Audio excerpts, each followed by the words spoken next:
The Valerian battleship Dawnkiller emerged from hyperspace at the edges of Sol system, its obsidian hull absorbing starlight like a cosmic shadow.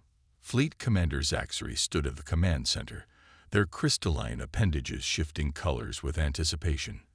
This was supposed to be a routine first contact mission.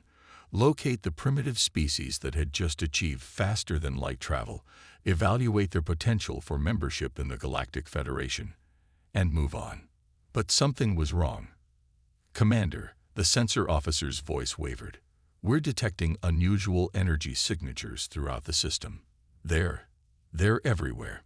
Before Zaxxry could respond, every display on the bridge flickered with a cascade of symbols.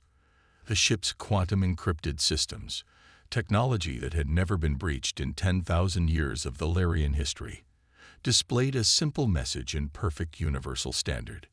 "No Tai Si, you have entered protected space. Humanity is under Article 7 of the Ancient Accords. State your intentions or withdraw immediately." Zaxxry's crystalline form pulsed with confusion. Protected space. The Ancient Accords. Impossible. Their intelligence indicated the humans had barely mastered interplanetary travel.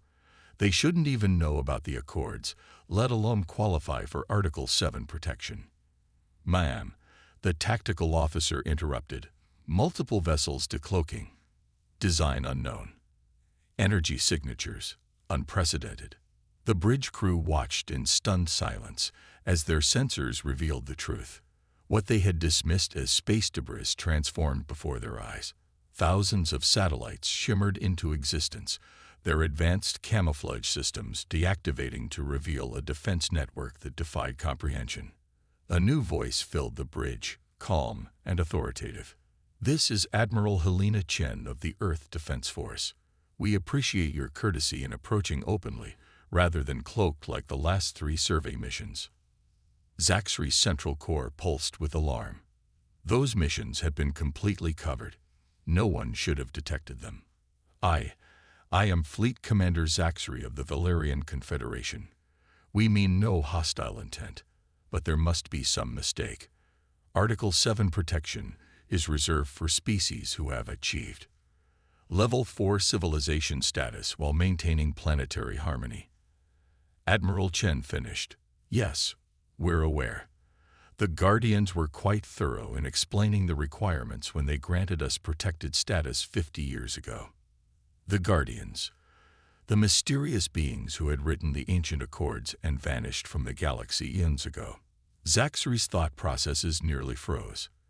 If the Guardians themselves had awakened to grant humanity protection, perhaps, Admiral Chen continued, "You'd like to dock at our lunar diplomatic facility. There's quite a story to tell, and I suspect your Federation will want to hear it directly. Though I should mention, your backup fleet waiting at the heliopause might want to power down their weapons first. We consider it rather rude to point planet killers at protected worlds." Zaxxry's crystalline form flushed with embarrassment. They hadn't even known Earth had detected their reserve forces. Looking at their crew's expectant faces, they made a decision that would reshape galactic history. "Admiral Chen, we would be honored. Though I suspect you already knew we'd accept." A warm chuckle filled the bridge. "Commander Zaxxry, if there's one thing you'll learn about humans, it's that we never assume. We hope for the best, plan for the worst, and always leave room for surprise. Welcome to Earth. Let's talk about why the Guardians found us so interesting." As the Dawnkiller followed its escort toward the lunar facility, Zaxxry contemplated the implications. Their mission had been to evaluate a primitive species for potential membership in the galactic community. Instead, they had stumbled upon something unprecedented. A young race that had somehow caught the attention of the galaxy's most enigmatic beings. The real question was, what had humanity done to earn such protection, and what changes would this revelation bring to the galactic order? The answer, Zaxxry suspected, would be far more fascinating than anyone could imagine. The Grand Assembly Hall of the Galactic Federation hung suspended in the void between Mars and Earth, its crystalline structure refracting sunlight into a dazzling display of colors. Inside, Representatives from over 1,000 civilizations had gathered for an unprecedented event, the trial of protected status. "This hearing is now in session," announced High Arbiter Voloth, their energy form pulsing with formal authority. "We gather to examine humanity's qualification for Article 7 protection under the Ancient Accords." In the center of the chamber, Dr. Sarah Martinez stood calmly at the defendant's podium. As Earth's chief diplomatic officer, she had expected this challenge. The Federation's bureaucrats couldn't accept that a species so young had gained such prestigious protection. "The Federation calls Archon Ixtel of the Historical Conservation Corps," Voloth declared. A being of pure thought energy materialized before the assembly. "Honorable Arbiter, the facts are clear. No species has ever received Article 7 protection without at least 10,000 years of unified civilization.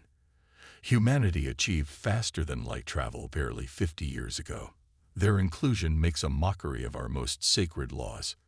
Dr. Martinez smiled. "If I may, Archon Ixtel, you're working from incomplete data. The Accords don't specify a time requirement for protection. They specify achievements." She gestured, and the chamber's holographic displays came to life. "In the past century alone, humanity has solved problems that plagued the galaxy for millennia. We cured the Rigelian plague by approaching it not as a medical issue, but as a data pattern problem. We resolved the quantum paradox that had stumped the Valerians for 12,000 years. And most importantly, we did something no other species has managed." The displays showed Earth, but not as the assembly expected. Instead of cities and technology, they saw vast swaths of restored wilderness, cleaned oceans, and harmonious integration of civilization with nature. "We learned from our mistakes," Martinez continued. "When we reached the brink of environmental collapse, we didn't just survive. We reversed the damage. We didn't just develop technology. We developed wisdom." "Pretty words," sneered Representative Kraz of the Militant Systems Alliance. "But where is your proof that the Guardians themselves granted this protection? They haven't been seen in eons." Martinez's smile widened. "I was wondering who would ask that." She pressed a small device on her wrist. "They're here now." The chamber erupted in gasps and exclamations as space itself seemed to fold. 3 beings of pure light materialized. Guardians, the authors of the Ancient Accords, witnessed in physical form for the first time in recorded history. "We vouch for humanity." Their unified voice resonated through every mind in the chamber. "They have achieved what we long sought, the perfect balance between advancement and preservation, between power and wisdom. But they're so young." Archon Ixtel protested. "Age is irrelevant." The Guardians responded. "We wrote the Accords not to reward longevity, but to protect potential. Humanity represents something unique in the galaxy, the ability to advance technologically while growing spiritually. They make mistakes, yes, but they learn from them. They face challenges not with force alone, but with creativity and compassion." Dr. Martinez stepped forward. "We don't ask for your approval, honored assembly. Article 7 protection isn't about proving ourselves to you. It's about proving ourselves to ourselves. The Guardians didn't choose us because we're perfect. They chose us because we never stopped trying to be better." The chamber fell silent as the implications sank in. This wasn't just about one species' protected status. This was about challenging the very foundations of how the galaxy measured civilization. High Arbiter Voloth's energy form pulsed thoughtfully. "The assembly will recess to consider these revelations. But I must ask, Dr. Martinez, why did humanity not reveal the Guardian's presence before this trial?" Martinez's eyes twinkled. "With respect, Arbiter, you didn't ask. Sometimes the most profound answers come only when we learn to ask the right questions." As the assembly members filed out, their conversations a buzz of excitement and concern, Martinez stood quietly. The trial wasn't just about defending Earth's status. It was about helping the galaxy understand a fundamental truth. True civilization isn't measured in years or technological achievements, but in the wisdom to use them well. The real test was just beginning. The observation deck of the Mars Research Institute offered a stunning view of the terraforming project below.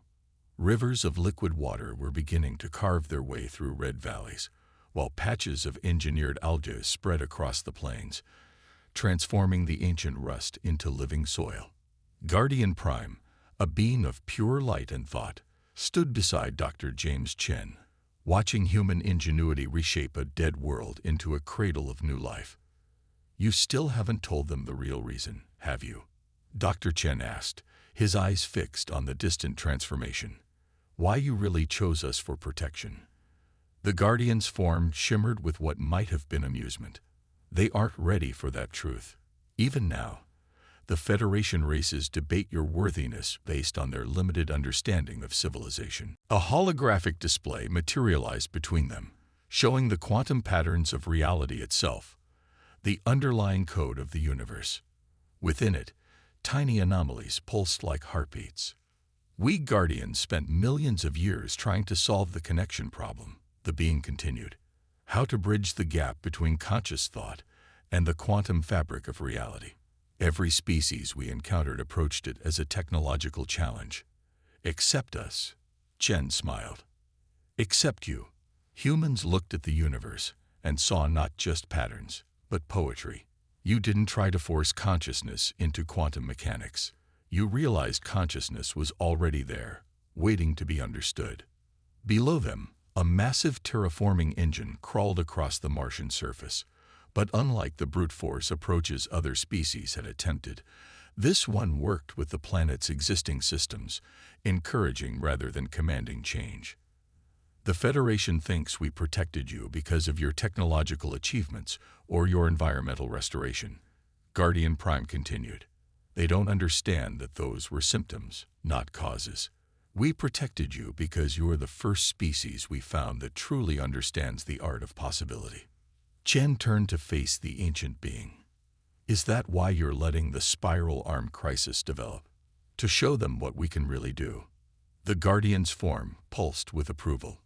"Even now, you prove our choice correct. You didn't ask if we created the crisis.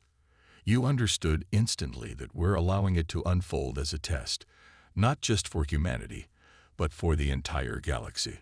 "The quantum deterioration in the spiral arm," Chen mused, "it's accelerating faster than we revealed to the Federation Council, isn't it? In 3 months, the degradation will reach critical levels. The combined technological might of the Federation cannot stop it. They'll try, of course, throw their most advanced quantum stabilizers at the problem, attempt to brute force reality itself into submission. And they'll fail." Chen nodded slowly. "Because they're trying to solve it as a physics problem, when it's really a philosophy problem. The quantum fabric isn't degrading because of natural causes. It's degrading because consciousness itself is fragmenting. All those advanced species, so focused on individual achievement, they've forgotten how to dream together. And that," Guardian Prime's form brightened, "is why we chose humanity. You never lost that ability. Even when you fought among yourselves, you never stopped sharing stories, never stopped imagining better futures together. Your art, your music, your dreams, their quantum entanglement, made manifest through consciousness itself." That alert flashed across the holographic display. Another section of the spiral arm had begun to deteriorate. "They'll come to you soon," the Guardian said. "The Federation will swallow its pride and ask for humanity's help. The question is, are you ready to show the galaxy a completely new way of thinking?" Chen smiled, watching as the first clouds began to form in Mars' new atmosphere. "That's the beautiful thing about humanity, isn't it? We're never ready. We're never perfect. We just dive in and figure it out as we go, because we've learned that's how the best stories unfold." Guardian Prime's form resonated with what could only be described as pride. "And that, Dr. Chen, is why the universe itself chose to protect you. Not because you have all the answers, but because you never stop asking questions." As they stood watching Mars come alive, both knew the real test was approaching. Soon, Humanity would have to prove that imagination and unity could succeed where all the advanced technology in the galaxy had failed. The spiral arm crisis wasn't just a threat to the galaxy. It was an opportunity to show why consciousness itself had conspired to protect Earth's dreamers. The time for secrets was ending. The time for stories was about to begin. The Federation Emergency Council chamber was in chaos. Holographic displays showed the spreading quantum deterioration in the spiral arm, a cancer in reality itself that had now consumed 3 major systems. The most advanced civilizations in known space had failed to stop it. "We have no choice," High Counselor Veth announced, their crystalline form dark with despair. "We must evacuate the entire spiral arm. 60 billion lives displaced, but at least they'll survive." Admiral Helena Chen of Earth stood quietly at the back of the chamber, watching the panic unfold. She had expected this moment, but not the curious calm she felt as she witnessed the galaxy's most powerful beings realize their limitations. "There is another option," she said softly, but her voice carried through the chamber like a bell through fog. The chaos subsided as all eyes turned to her. "The human wishes to speak," sneered coalition leader Xarkax. The coalition of progressive worlds had opposed Earth's protected status from the beginning. "Perhaps they'll suggest we solve this crisis with poetry and dreams." "Actually," Chen smiled, "that's exactly what we're going to do." She gestured, and the chamber's displays changed. Instead of the clinical data streams showing the deterioration, they showed something completely different: patterns of human brainwaves during shared dreaming, quantum entanglement during mass meditation events, and the subtle resonance patterns of collective consciousness. "The quantum fabric isn't degrading because of natural causes," Chen explained. "It's degrading because the galaxy has forgotten how to dream together. Each species advanced in isolation, building walls instead of bridges in the quantum consciousness that connects all living things." "Absurd," Xarkax declared. "You cannot solve quantum physics with philosophy." "Can't we?" Chen pressed a small device on her wrist. The chamber lights dimmed, and suddenly every being present felt it. A subtle resonance, a connection that had always been there but never noticed. "What you're feeling right now is what humanity never forgot. The ability to share consciousness, to dream together, to imagine reality itself into new patterns." The displays showed new data. The quantum deterioration responding to the shared consciousness event, stabilizing ever so slightly. "Impossible," whispered a Federation scientist. "No," Chen corrected gently. "Inevitable. The universe itself is conscious, and we're all part of that consciousness. The spiral arm isn't degrading because of technology gone wrong. It's degrading because we've forgotten we're all connected. And you believe you can stop the deterioration with, what? A galaxy-wide meditation session?" Xarkax's voice dripped with sarcasm. "Not exactly," Chen smiled. "We're going to tell a story. The biggest story ever told. And everyone in the galaxy is going to help tell it." She revealed Earth's plan. A massive network of consciousness amplifiers, not to force reality into submission, but to help every sentient being remember their connection to each other and to the quantum fabric itself. "Your coalition has opposed us from the beginning." Chen addressed Xarkax directly. "You've called us primitive, unworthy of protection. But ask yourself, what if that protection wasn't about keeping others out? What if it was about preserving something that the rest of the galaxy had forgotten?" The chamber fell silent as the implications sank in. The coalition's opposition, the Federation's doubt, even the quantum deterioration itself. All of it had led to this moment, where the galaxy's most advanced civilizations would have to admit that a young race had remembered something they had forgotten. "You're asking us to put the fate of 60 billion lives in the hands of storytellers?" Veth asked incredulously. "No," Chen corrected. "We're asking you to remember that you're all storytellers too. Every civilization here dreamed its way to the stars. Somewhere along the way, you just forgot that dreaming together is more powerful than dreaming alone." As if in response to her words, The quantum deterioration patterns on the displays shifted slightly, like reality itself was waiting for the galaxy to remember how to dream. The time for debate was over. The choice was simple: trust in the wisdom that had earned humanity its protection, or watch the spiral arm dissolve into quantum chaos. The galaxy's most powerful beings looked at each other, and for the first time in millennia, they began to remember what it felt like to dream together.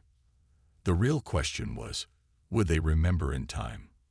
The quantum resonance network stretched across the spiral arm like a web of dreams, connecting billions of minds in a symphony of consciousness never before attempted in the galaxy's history. At its heart, in Earth's new consciousness synchronization center, Dr. Sarah Martinez monitored the impossible.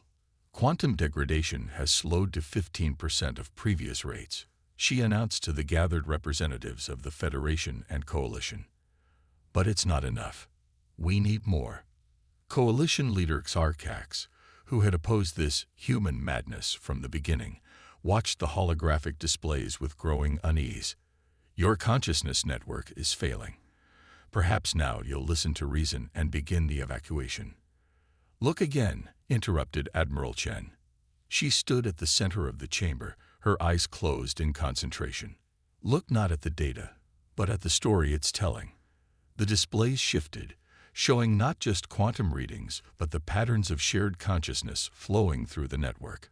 Billions of minds dreaming together, each adding their own thread to a tapestry of unified thought. The degradation isn't stopping because we haven't reached critical mass, Chen explained. Too many are still holding back, watching instead of participating, including you, coalition leader. Xarcax's form rippled with indignation. You expect me to join this primitive ritual? We expect you to remember, came a new voice. Guardian Prime materialized in the chamber, but different now. More solid, more present. Remember what your own species once knew, before you buried it under technology and pride. The Guardian gestured, and suddenly every being in the chamber could see it. Memories of their own civilization's early days, when they too had understood the deep connection between consciousness and reality, when they had dreamed their first dreams of reaching the stars. The spiral arm isn't just failing, Guardian Prime explained. It's asking the question, will you remember? Will you dream together again? In that moment, something shifted. Xarcax, the eternal skeptic, felt it first. A memory of their own world's first unified consciousness event, when their entire species had dreamed together of transcending their planetary bounds. One by one, the Federation representatives felt it too, ancient memories awakening. The network is adapting, Martins reported, her voice filled with wonder.